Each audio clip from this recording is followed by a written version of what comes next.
ഈ 3 ഡ്രമ്മിനി അതിന്റെ മുകളിൽ ഞാൻ ആദ്യം പറഞ്ഞ പോലെ ഇവിടെ ഒക്കെ അല്ലേ, അവിടുന്ന് ഒരാൾ ചാടി അതിന്റെ മുകളിലേക്ക് ആ തുണി പിടിക്കണം. എങ്ങനെയാണ് ഇത് സാധ്യമാണ്?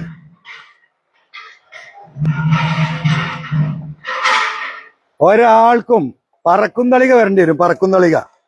ഇനി ആ ഡ്രമ്മിന്റെ മുകളിലേക്ക് പറന്ന് കയറി ഗോവിന്ദചാമി അവിടുന്ന് ആ തുണിയിലേക്ക് എങ്ങനെ പറന്ന് കയറുക? നിങ്ങളൊക്കെ ആ വീഡിയോ കണ്ടാണല്ലോ ആ തുണി തൂങ്ങിക്കിടക്കുന്നത്. ഒരിക്കലും സാധ്യമല്ലാത്ത ആ ഡിസ്റ്റൻസ്. ഇപ്പൊ 3 ഡ്രമ്മിന്റെ മുകളിൽ കയറിയെന്ന് വിചാരിക്കുക, അതിന്റെ മുകളിൽ നിന്ന് ആ തുണിയിലേക്ക് എങ്ങനെ എത്തും? ആ ഡ്രമ്മിന്റെ മുകളിൽ നിന്ന് പറക്കാൻ പറ്റുമോ ഗോവിന്ദചാമിക്ക്?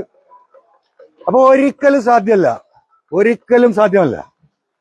6 മീറ്ററിൽ പോലും 6 മീറ്റർ ആണെങ്കിൽ ആ തുണി നിൽക്കുന്ന താഴെ ഭാഗം.